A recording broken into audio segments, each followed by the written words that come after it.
कर्पूरगौरं करुणावतारं संसारसारम्। ओम शिवाय, जय माता दी। पुनः स्वागत है आप सभी का बहुत प्यारे से धनु राशि के जातक। अगस्त का महीना और अगस्त के महीने में 21 तारीख यानी 21 अगस्त। 21 अगस्त से ये चीज़ समझ लीजिएगा कि हर वह चीज़ जो आपके पास्ट से आपको वर्तमान में परेशान करने आ जाती थी और यह गणना को बार बार जो है फलित करके चली जाती थी कि अब जो है हमारा कुछ नहीं होने वाला है, वह हमेशा के लिए गणना जो है समाप्त कर दी जाएगी। ऐसी समाप्त कर दी जाएगी कि स्वयं ईश्वर की इच्छा हो चुकी है कि अब आपको आगे बढ़ाना है। बहुत लंबा समय हो गया, बड़ी लंबी प्रतीक्षा आपने कर ली है और बहुत लंबा व्यर्थ का संघर्ष भी झेला है आपने। अब 21 तारीख को ऐसा क्या होने जा रहा है? गुरु पद पे आसीन दूसरे ग्रह यानी कि शुक्र बाबा, शुक्रदेव कर्क राशि में प्रवेश कर जाएंगे। कर्क राशि में प्रवेश करते ही वहाँ पर जो बड़े सुंदर तरीके से बुध ग्रह बैठे हुए हैं, बिल्कुल सीधे तरीके से बैठे हुए, बड़े नॉर्मल तरीके से बैठे हुए हैं, उनके साथ युति कर लेंगे। उनके साथ युति होती ही यह चीज़ समझ लीजिएगा कि शुभता, संपन्नता, आशीर्वाद के रूप में, शुभता वाले राजयोग के रूप में फलित होनी शुरू हो जाएगी। अब इसको बड़ा सुंदर नाम दिया गया है लक्ष्मी नारायण योग, यानी भगवान विष्णु और भगवती लक्ष्मी का आशीर्वाद सीधे तौर पर फलित होने लग जाएगा। वैसे तो पूरी कुंडली के ऊपर फर्क पड़ेगा, पूरे जीवन में इसका असर देखने को मिलेगा, लेकिन 6 प्रमुख क्षेत्र ऐसे रहेंगे जहां बहुत बड़े बदलाव देखने को मिलेंगे और बड़ी तेज़ स्पीड से चीज़ें चेंज होनी शुरू हो जाएंगी। अब इसको समझते हैं कैसे। कर्क राशि जो है, गोचर में जो कुंडली बनाई जाती है उसमें अष्टम भाव पे आती है। अष्टम भाव को जो बाहरी तौर पर जातक देखता है वह देखता है कि यह भाव अशुभ भाव है और बहुत सारी नेगेटिविटीज़ में छिपी हुई है और कहीं ना कहीं मृत्यु भी जो है यहीं से निकल के आती है। लेकिन ज्ञान आधार पर जब हम इस भाव के भीतर जाते हैं, अनाहत से जुड़ते हैं, तो यह भाव उस छुपे हुए पुण्य को भी प्रकट कर सकता है जो आपका ही है। समय के प्रभाव से थोड़ा आपसे और उसके बीच में दूरी बन चुकी है। समझे आप मेरी बात को?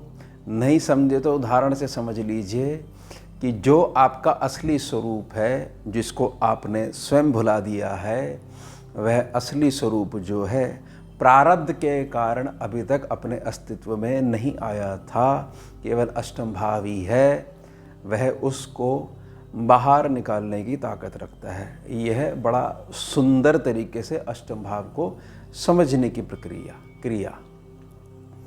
अब यह अष्टम भाव है, 4 नंबर राशि है, माता का घर है। शुक्र और बुध जो हैं सभी ग्रह माता की आज्ञा का पालन करते हैं और समझ लीजिए कि बड़ा सुंदर जो योग हो रहा है, यानी ईश्वरीय इच्छा अब आ चुकी है और यह भाव आपको इस हिसाब से मजबूती देने वाला है, इस हिसाब से मजबूती देने वाला है कि बहुत सारी चीज़ों में सुखों की जो कल्पना भी नहीं कर पा रहे थे कि नहीं, जब वर्तमान में ही कुछ नहीं हो रहा है, इतनी बड़ी बातें तो सोचना हमारे जो है लेवल से बाहर वाली चीज़ है और किसी के हृदय को दुखाना है, ऐसी बातें छेड़कर सारी चीज़ें प्रकट करने वाले हैं।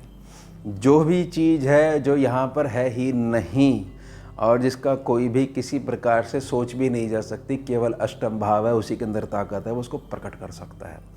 ध्यान रखिएगा, अष्टम भाव के सम्मुख जो है धन स्थान है, कुटुंब भाव है और साथ ही साथ वाणी की प्रबलता का भाव भी है। जैसे ही अष्टम भाव के तार जो है मजबूत होने लग जाएंगे, द्वितीय धन भाव है वह भी मजबूती को प्राप्त हो जाएगा। धनु राशि के जातकों के अंदर, धनु लगन के जातकों के अंदर बाय बर्थ जो है वाणी की प्रखरता होती है। समय के प्रभाव से वह स्वयं के काम नहीं आती है, दूसरे किसी का कल्याण कह देते हैं तो ज़रूर उसको आशीर्वाद मिलता ही मिलता है। तो वह प्रारब्ध का एक प्रकार से जो अंधकार है वह हटने वाला है। आपके पास धन भी बढ़ेगा, धन भी जुड़ेगा, और कुटुंब के सदस्यों के प्रति जो आपने अभी तक अन्याय जो है स्वयं के जीवन में व्यर्थ में झेला है, सब कर्मों का खेल है, अब फाइनली उसके ख़त्म होने का समय आ चुका है 21 तारीख से 21 अगस्त से। ये बात ध्यान बना के रखिएगा कि नया भाग्य लिखने की तैयारी करी जा चुकी है स्वयं ईश्वर के द्वारा आप सभी जातकों के लिए।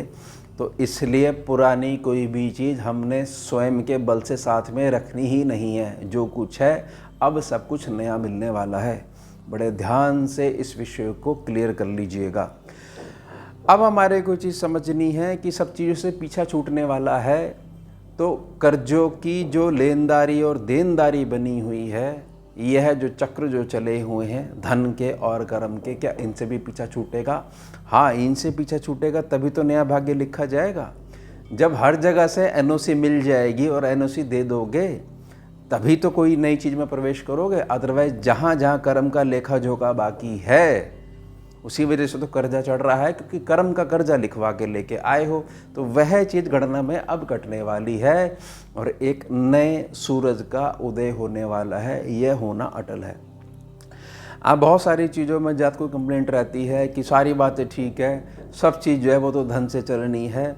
कम से कम ऐसी स्थिरता तो आप गणना करके बताइए, या क्या गोचर में जो परिवर्तन है, क्या हमारे इनकम पे फ़र्क पड़ेगा?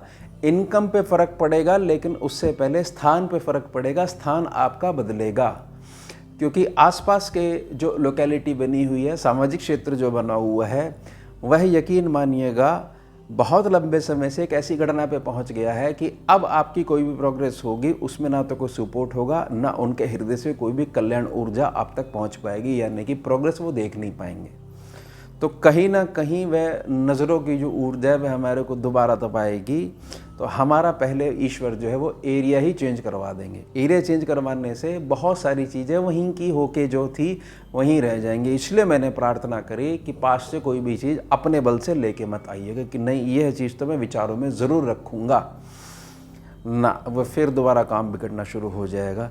अब जैसे ही ये परिवर्तन होगा, आपकी एक ऐसी मंथली इनकम, फिक्स इनकम शुरुआत होने की पूर्ण संभावना बनी हुई है, जिससे कि अब आपको जो दैनिक खर्चे होते हैं, घर की ज़रूरतें होती हैं, उसके प्रति बहुत अधिक चिंता करने की आवश्यकता फाइनली अब नहीं रहने वाली है।